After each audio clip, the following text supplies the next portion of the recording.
اللہ تعالیٰ ناخوش ہوتا ہے بے فائدہ باتوں سے اور بہت پوچھنے سے، یعنی ایسی باتوں کا پوچھنا جن کی ضرورت نہ ہو یا جن کا پوچھنا دوسرے کو برا لگے، اور مال کے تباہ کرنے سے۔ لوگوں میں ایسے رہو جس طرح شہد کی مکھی پرندوں میں ہوتی ہے، جسے ہر پرندہ حقیر سمجھتا ہے۔ اگر پرندوں کو معلوم ہو جائے کہ اس مکھی کے پیٹ میں کیسی برکت ہے تو وہ ایسا نہ سمجھیں گے۔ لوگوں کے ساتھ اپنی زبان اور اپنے جسموں کے ساتھ مل جل کر رہو، لیکن اپنے دل اور اعمال کے ذریعے ان سے جدا رہو۔ اپنے بھائی کا عذر قبول کرو، اور اگر اس کے پاس کوئی عذر نہ ہو تو تم خود ہی کوئی عذر تلاش کر لو۔ جو شخص برائی اور فتنے کی آگ بھڑکاتا ہے وہ خود اسی کا ایندھن بن جاتا ہے اور اسی میں جل کر مر جاتا ہے۔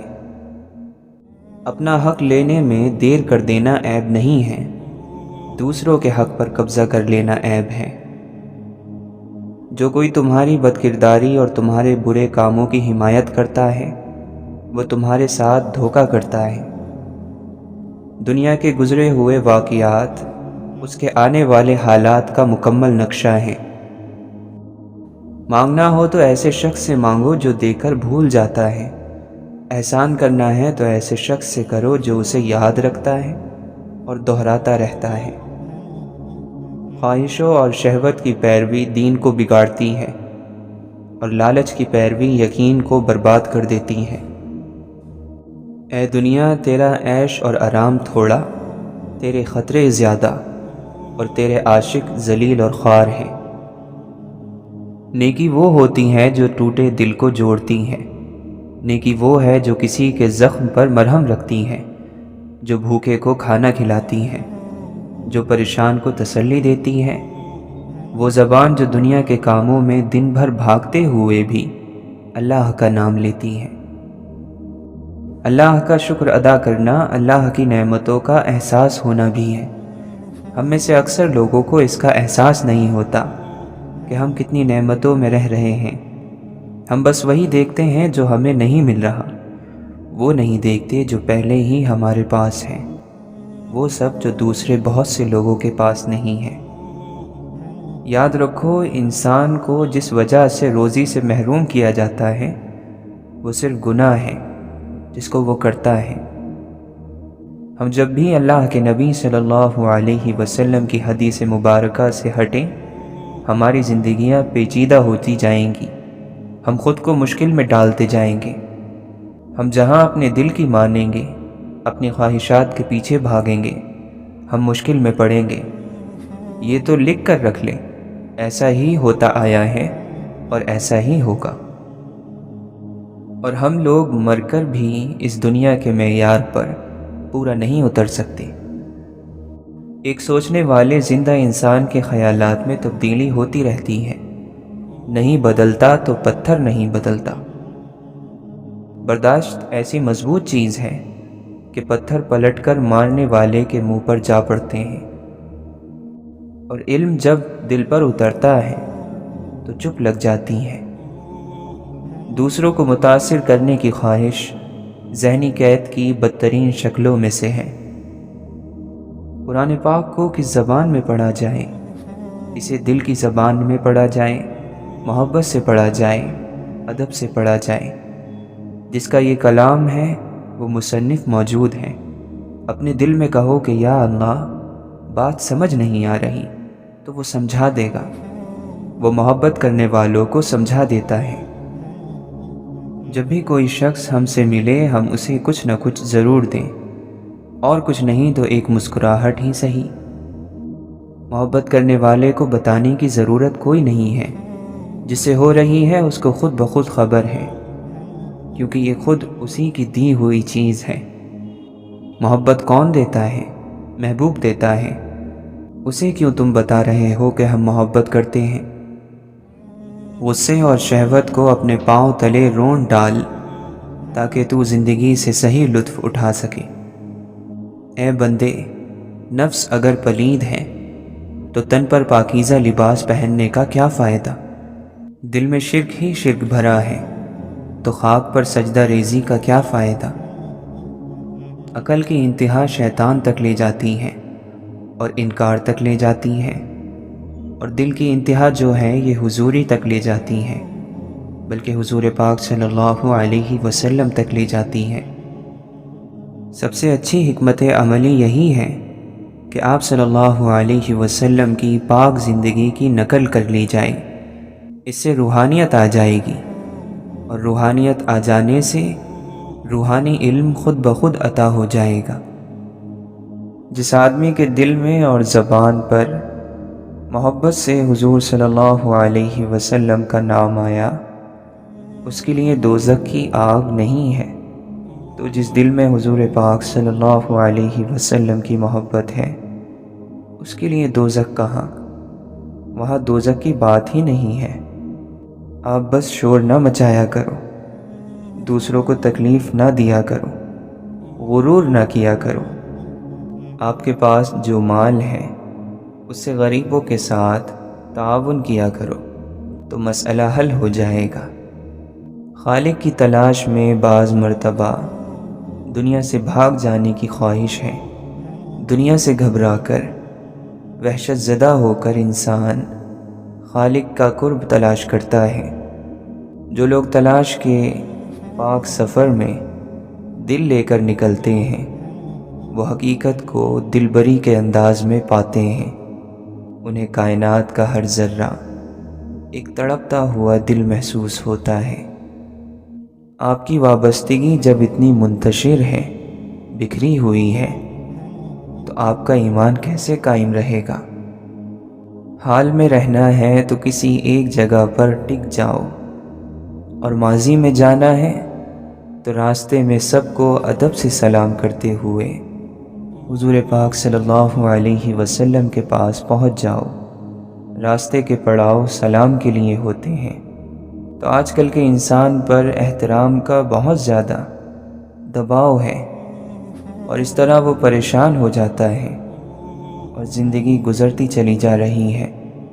انسان نیند کی آغوش میں ہے، کھانے پینے میں ہے، اور پھر موت کی آغوش ہوگی۔ اگر کوئی ایک تفسیر اتنی لازم ہوتی تو کتاب کی تفسیر پیغمبر صلی اللہ علیہ وسلم خود ہی بیان فرما دیتے۔ اس کتاب کی تفسیر آپ صلی اللہ علیہ وسلم کی زندگی، سیرت پاک پڑھو اور کتاب کی تلاوت کرتے جاؤ۔ اللہ کے کلام میں ذکر انسان کا ہے، اور اس کے اندر ذکر اس کائنات کا ہے۔ اب اس کائنات کے ذکر پر غور کرو، اور انسانوں کے کاموں پر غور کرو۔ عبادت اللہ کی کرو اور خدمت انسان کی کرو۔ اتنی بات آپ سمجھ لیں تو آپ کا مسئلہ ختم ہو جاتا ہے۔ قرآن کے مفہوم پر غور کرنے والی بات نہیں ہے۔ قرآن کا مطلب اگر اللہ سکھا دے تو آشکار ہو جاتا ہے۔ اگر آپ کے چلتے رہنے کی وجہ اللہ ہے تو پھر رکنے کا سوال ہی پیدا نہیں ہوتا۔ ذکر کا مقصد یہ ہے کہ آپ اس کے اندر محویت اختیار کر لیں۔ پھر یہ ذکر آپ کے اندر آپ کے نفس کو ٹھیک کر دے گا، آپ کو محویت عطا ہوگی، اور پھر آپ ذکر کرتے جائیں گے۔ حقیقت یہ ہے کہ بندہ مومن اس دنیا میں پردیسی ہے، کیونکہ اس کے والد کا مسکن جنت ہوا کرتا تھا۔ پھر وہ اس سے نکلے تو ایک ہی دھن تھی کہ کب واپس لوٹیں گے۔ سو مومن ہمیشہ اپنے اسی وطن کی طرف کھنچتا ہے جہاں سے وہ آیا ہے، اور جیسا کہ کہا گیا ہے کہ وطن کی محبت ایمان ہے۔ بعض مرتبہ آزمائش ایسے بھی آ جاتی ہے کہ صرف خیال ہی سے انسان ٹوٹ جاتا ہے۔ صرف ایک خیال آیا اور انسان کی ساری بزرگی ختم ہو گئی۔ اللہ کرے کہ آپ کو اپنے والدین سے محبت ہو تو آپ وہ پرانی کرسی سنبھال کر رکھیں کہ وہ اس کرسی پر بیٹھا کرتے تھے۔ اس طرح کی کرسی کے ذریعے ہی بے شمار لوگوں نے کتابیں لکھ دی، تو وہ کرسی بھی مقدس بن جاتی ہے جس پر بیٹھ کر مقدس خیال آ جائے۔ ایک حیرت کی حالت میں خاموش ہو جانا، یہ بھی بہت بڑا ذکر ہے۔ اپنے خلاف اللہ کا فیصلہ سن کر خاموش ہو جانا بھی بہت بڑا ذکر ہے۔ اس روحانی سفر پر روانہ کرنے والا کون ہے؟ جو روانہ کرنے والا ہے وہی اس سفر کو ختم کر سکتا ہے۔ اللہ نے خود فرمایا ہے کہ میں تاریکیوں سے نکال کر نور میں داخل کرتا ہوں۔ تو نور کے معنی ہے تعاون، اللہ کے سائے میں چلنا۔ جو شخص اپنے آپ کو اپنی زندگی کا مالک سمجھتا ہے تو وہ تاریکی میں ہے۔ یہ تو مالک ہے جو ارادوں کو یقینی شکل دے رہا ہے۔ جب انسان کی ابتدا مجبور ہے اور موت کا وقت بھی مجبوری ہے تو پھر درمیان میں کیا ہے؟ متقی یعنی پرہیزگار کے متعلق اللہ نے بیان فرمایا ہے کہ یؤمنون بالغیب، یعنی کہ اللہ کو ماننا ہے، جاننا نہیں ہے اور دیکھنا نہیں ہے، اور یقیمون الصلاۃ، نماز قائم کرنا اس طرح سے کہ حالت نماز اور حالت زندگی برابر ہو جائے۔ تو اس طرح نماز قائم ہو گئی۔ کب قائم ہو گئی؟ جب آپ کی مسجد کے اندر کی زندگی اور باہر کی زندگی برابر ہو گئی۔ جب آپ اللہ کے سامنے ہوتے ہو تو بڑے مسکین بن کر بیٹھے ہوتے ہو، اور جب باہر ہوتے ہو تو بڑے ظالم ہوتے ہو، اور یہ کہ وَمِمَّا رَزَقْنَاهُمْ يُنْفِقُونَ، یعنی اللہ نے جو کچھ دیا ہے اس میں سے خرچ کرتے ہیں۔ گمراہی یہ ہے کہ لوگ مانتے ہی نہیں کہ اللہ نے دیا ہے، کہتے ہیں محنت سے کمایا ہے۔ لوگوں میں سب سے زیادہ خطائیں اور غلطیاں انہی کی ہوتی ہیں جو لوگوں کی خطاؤں کا کثرت سے ذکر کرتے ہیں۔ وفادار دوستوں کو ڈھونڈنا دشمن بنانے سے کہیں مشکل ہے۔ کسی کو دشمن بنانے میں لمحہ لگتا ہے، مگر سچے دوست کی تلاش میں عمر بیت جاتی ہے۔ جس کسی کو باوفا دوست مل جائے تو وہ اس دوستی پر گرہ باندھ لے۔ جہاں تک دلوں کی نرمی کا تعلق ہے تو یہ ذکر سے پیدا ہوتی ہے، کیونکہ ذکر الہی کے لیے دل میں عاجزی، اس میں تقوی اور نرمی کا ہونا ضروری ہے، اور ذکر دل سے غفلت کو دور کرتا ہے۔ مصیبت چاہے کتنی ہی دیر تک رہے، گزر جائے گی، ختم ہو جائے گی۔ اللہ نے اس دنیا میں مصیبتوں، پریشانیوں اور برائیوں کو ناقص بنایا ہے جو ہمیشہ نہیں رہتی۔ امام احمد بن حنبل رحمۃ اللہ علیہ فرماتے ہیں، میں جب موت کو یاد کرتا ہوں تو دنیا کا ہر معاملہ مجھے ہلکا لگنے لگتا ہے۔ کسی انسان کو منزل بنا لو، لیکن بدنیتی کو منزل نہ بنا لینا، کہ منزل اصل میں آپ کا اپنا آپ ہے۔ تو مقصد یہ ہے کہ اپنے آپ کو ڈھونڈ لو اور اپنے آپ کو مکمل شکل دے کر اللہ کے سامنے پیش کر دو، یہی منزل ہے۔ اگر تکلیف آنے پر تکلیف آ جائے تو یہ وقت صبر اور نماز سے گزارو۔ ادھر سے چٹھی آ گئی ہے، وہ محبت کی چٹھی ہو یا تکلیف کی، ہے تو آپ ہی کے نام کی۔ محبت کی چٹھی وصول کر لیتے ہو اور غم کی چٹھی آ گئی ہے تو کہتے ہو کہ وہ اسی کو واپس کر دو۔ اور جمے رہنا یعنی استقامت اللہ کی عطا ہے۔ 1 گھنٹہ یا 2 گھنٹے ساتھ چلنے سے استقامت نہیں آ جاتی۔ استقامت بس نصیب والے کو آتی ہے۔ یہ سب دل کے فیصلے ہیں۔ دوسروں کے ساتھ وہ سلوک کرنا جو اپنے ساتھ آپ نہ چاہیں، ایسے کاموں سے روح بیمار ہو جاتی ہے۔ اور دعا کرو کہ اللہ تعالیٰ آپ کو اپنے احسان کرنے والوں کے قریب رکھے۔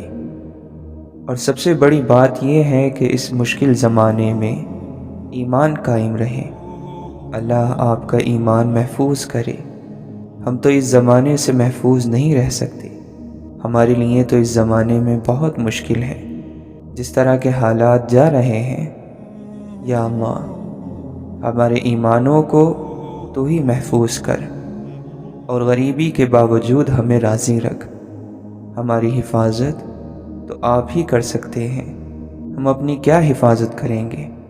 تو ہماری حفاظت کر، تو مہربانی فرما۔ اللہ تعالی ہم پر احسان کر، آسانی عطا فرما اور مہربانی فرما۔ ملامت کا اصول یہ ہے کہ ملامت جو ہے یہ تعریف سے بچاتی ہے۔ تعریف ہماری انا کو سکون دیتی ہے، گمراہ کر دیتی ہے، بعض مرتبہ اس شخص کی نجات کو مشکل کر دیتی ہے۔ تعریف سنتے سنتے کچھ لوگ جہنم تک جا پہنچے ہیں۔ واہ واہ اور ماشاء اللہ سنتے سنتے وہ الٹے پلٹے کام کر جاتے ہیں۔ محبت ہمیشہ مجنوں ہوتی ہے۔ اگر محبت میں تمیز آ جائے، یا وقت کا پابند ہو جائے، یا احتیاط کا پہلو آ جائے، تو وہ محبت نہیں۔ اسے کہیں کہ آج شام کو تمہیں محبوب نے بلایا ہے، تو وہ کہتا ہے کہ شام کو اگر بارش نہ ہوئی تو میں ضرور آپ کی خدمت میں حاضر ہو جاؤں گا۔ تو یہ تو محبوب والی بات نہ ہوئی۔ لا الہ الا اللہ، یعنی کہ کوئی چیز پرستش کے قابل نہیں ہے، یعنی کہ کوئی چیز لگاؤ یا لگن کے لیے نہیں ہے، دل لگانے کے قابل ہی نہیں ہے۔ لا الہ الا اللہ کو آپ ایسے سمجھ کر دیکھیں تو کچھ عرصے کے بعد آپ کو معلوم ہوگا کہ اللہ کے علاوہ جس سے آپ لگاؤ لگا رہے ہیں، اس کا انجام یہ ہوگا کہ وہ ختم ہو جائے گا۔ آپ اللہ کے علاوہ کہیں بھی دل لگا لو تو پھر آپ کا دل خود بخود ہی غمزدہ ہوتا چلا جائے گا اور بیمار ہوتا چلا جائے گا۔ سب سے بڑی بات یہ ہے کہ صرف اس تصور کے ساتھ خاموش وقت گزار دو کہ جاننے والا جانتا ہے اور دیکھنے والا دیکھ رہا ہے، اور دکھ بھیجنے والا بے خبر نہیں ہے، تو پھر تمہیں کمال حاصل ہو جائے گا، تب تکلیف کمال ہوگی۔ اور ایسے بھی ہوتا ہے کہ بڑی بڑی محنتیں برباد ہو جایا کرتی ہیں۔ دعا کرو کہ اللہ ہمیں اس بڑھیا کے نصیب سے بچائے جس نے محنت سے سود کاٹا اور پھر سب الجھا دیا، اور دعا کرو کہ یا رب العالمین ہماری محنتیں ضائع نہ ہوں، ورنہ بڑے بڑے لوگوں کی محنتیں ضائع ہو گئیں۔ جب تک آپ اپنے باپ کو یاد کرو گے وہ نہیں مرے گا۔ آپ کے والدین تو ویسے بھی نہیں مر سکتے، کیونکہ اس میں ایک بڑا راز یہ ہے کہ وہ مرتے وقت تک زندگی اپنے خون کی شکل میں آپ کو دے جاتے ہیں۔ جب تک آپ زندہ ہیں آپ کے والدین زندہ ہیں، گویا کہ زندگی جب تک جاری ہے وہ پچھلا بندہ نہیں مرتا، کیونکہ اب وہ خون کی شکل میں ہے، باپ کی شکل میں ہے یا علم کی شکل میں ہے۔ ہر چیز کا علاج ہے، اور بہترین علاج تو یہ ہے کہ دعا کرو۔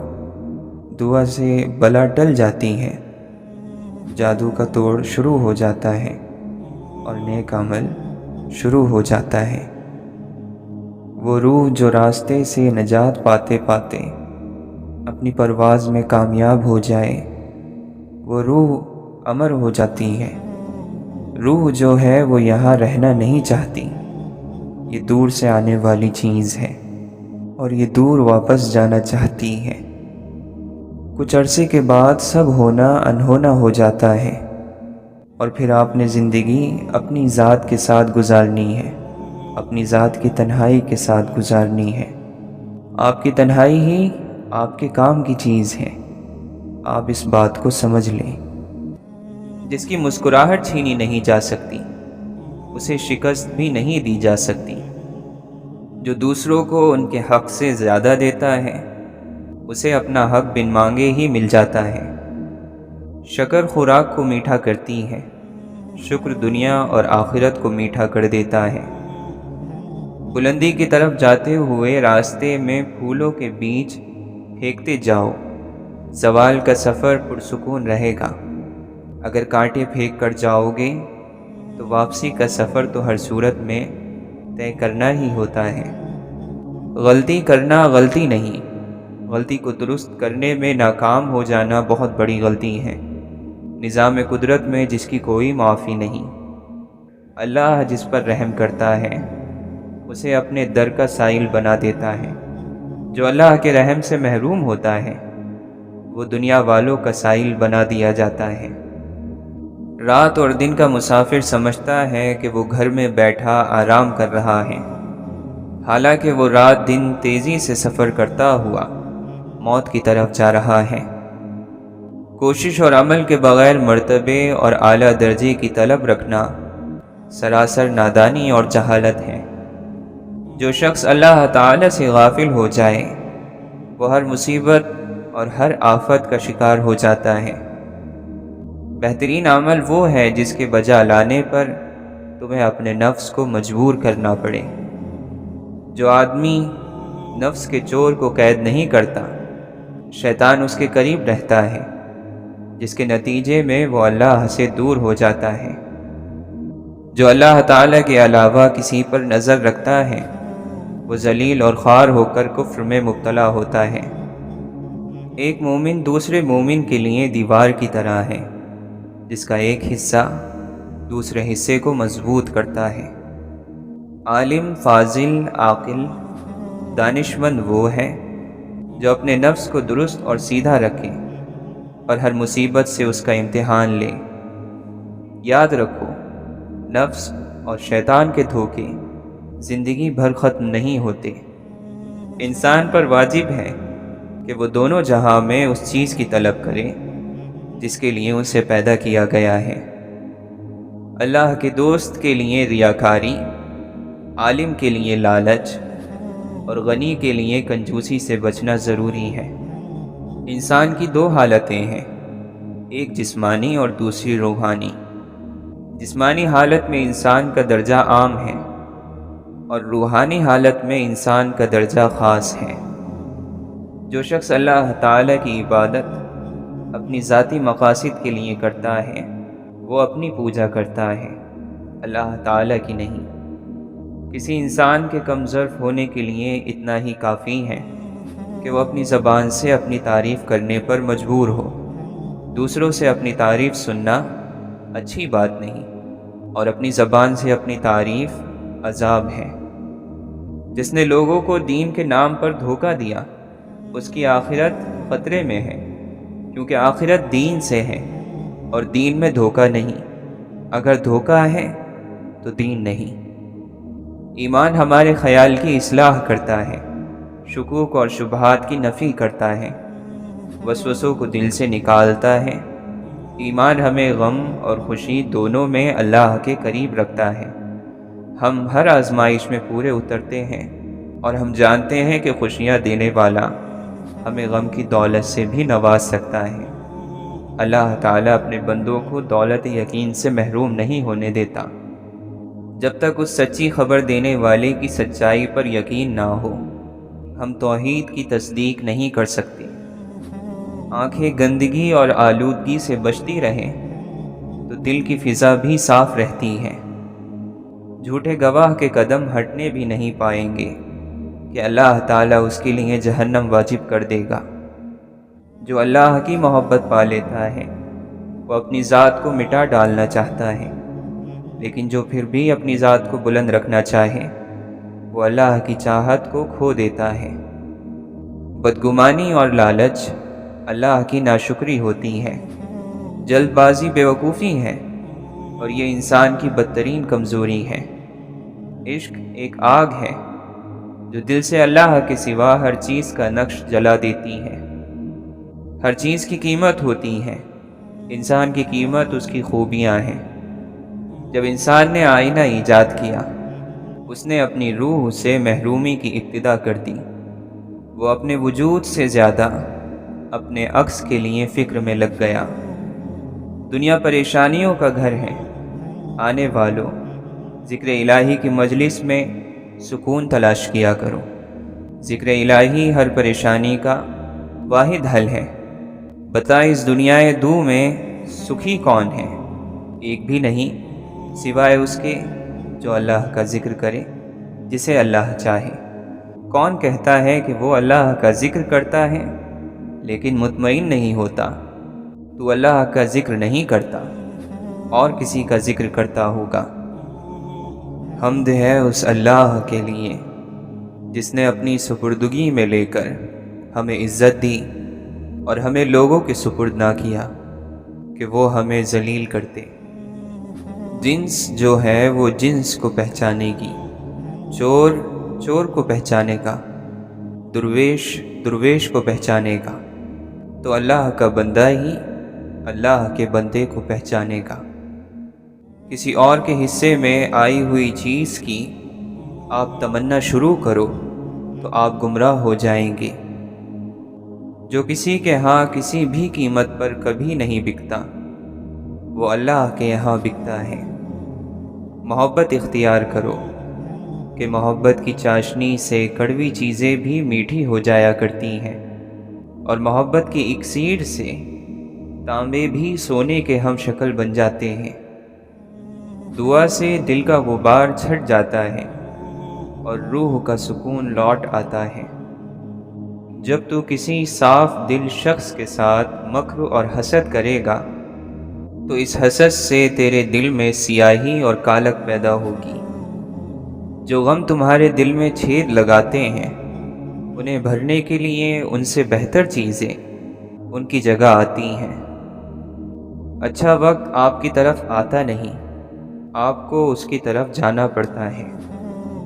اگر کبھی آپ کا ذرا سا بھی یقین زخمی ہو جائے تو مایوس ہونے سے پہلے انتظار ضرور کرنا، مایوس نہ ہونا، کیونکہ جب آپ سمجھتے ہیں کہ اب کوئی راستہ نہیں ہے تو وہی وقت ہوتا ہے جب آپ کے لیے راستہ نکل آتا ہے۔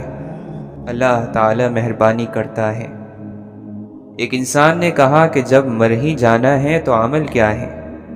دوسرے نے کہا چونکہ مر جانا ہے اسی لیے تو عمل ضروری ہے۔ خواہش کی داستان کبھی مکمل نہیں ہوتی، کبھی آغاز رہ جاتا ہے کبھی انجام، اور اسی کشمکش میں یہ چند پاک دنوں کی زندگی ختم ہو جاتی ہے۔ زندگی کے ہر امتحان میں صرف عقل اور ذہانت سے کامیابی کی امید رکھنا ناسمجھی ہے۔ کچھ امتحانوں میں سارا حصہ قسمت کا ہوتا ہے۔ اپنی ضرورت کے وقت اور اپنی فتوحات کے دوران اللہ کا شکر ادا کرنا سیکھیں، وہ آپ کے بوجھ کو برکتوں میں بدل دے گا۔ لوگوں کو اس وقت برا کہو جب تمہارے اندر برائی نہ ہو، اس وقت لوگوں کو گناہ گار کہو جب آپ کے پاس گناہ نہ ہو۔ جو لوگ مخلوق الہی کے لیے خیر بانٹتے ہیں اللہ ان کی نسلوں تک کو خیر عطا فرماتا ہے۔ جو چیز آنسوؤں میں بہا دی جائے وہ دوبارہ آنکھ کی زینت نہیں بن سکتی، خواہ وہ محبت ہو، عداوت ہو، توجہ، لمحہ یا کوئی انسان۔ حقیقت تو یہ ہے کہ حضرت انسان اس دنیا میں اپنی پیدائش سے لے کر آخری سانس تک اپنے رب کا محتاج ہے۔ انسان بھی عجیب ہے، نشانیوں کو محفوظ رکھ کر شخصیت کو کھو دیتا ہے۔ ہارنا ایک سیکھنے کا تجربہ ہے، طاقت ہر چیز پر جیتنے سے نہیں آتی۔ آپ کی سب سے بڑی کوشش آپ کی سب سے بڑی طاقت کو فروغ دیتی ہے۔ واحد شخص جس نے کبھی ناکامی کا ذائقہ نہیں چکھا ہو وہ وہی ہوگا جس کا کوئی مقصد نہیں ہے۔ غصے میں بات کرنے سے بچیں، آپ کی باتیں درست ہو سکتی ہیں لیکن آپ کا انداز غلط ہو جاتا ہے۔ عقل کی بدصورتی کے آگے باقی سارا حسن اور جمال بیکار ہے۔ دنیا کا مفلس ترین انسان وہ ہے جس کے پاس کسی کو دینے کے لیے عزت بھی نہیں۔ راستے فقط گزرگاہ ہی نہیں ہوتے، گواہ بھی ہوتے ہیں۔ سبھی کچھ ایک انسان کو نہیں دیا جاتا، کسی کو آواز دی جاتی ہے، کسی کو شکل، کسی کو دولت اور طاقت، کسی کو عقل اور دانش، اور بہت کم ایسے ہیں جنہیں احساس کی طاقت سے نوازا جاتا ہے۔ بہترین اور روشن یادداشت وہ ہیں جس میں انسان اپنی غلطیاں اور دوسروں کی نیکیاں یاد رکھتا ہو۔ کسی اور کو بدلنے کی کوشش سے بہتر ہے کہ ان روحوں کو تلاش کریں جو شروع سے ہی آپ جیسی ہو۔ اور دل ہلکا کرنے کا طریقہ یہ ہے کہ پانی کے کنارے قریب ریت میں دل کی بات لکھ کر بہا دینا۔ نیت صاف ہو تو غلطیاں معاف ہو جاتی ہیں۔ عقل مند خاموش رہنے کا موقع ڈھونڈتا ہے اور نادان بولنے کا۔ انسان کیچڑ میں گرنے سے اتنا گندا نہیں ہوتا جتنا برے اخلاق سے ہوتا ہے۔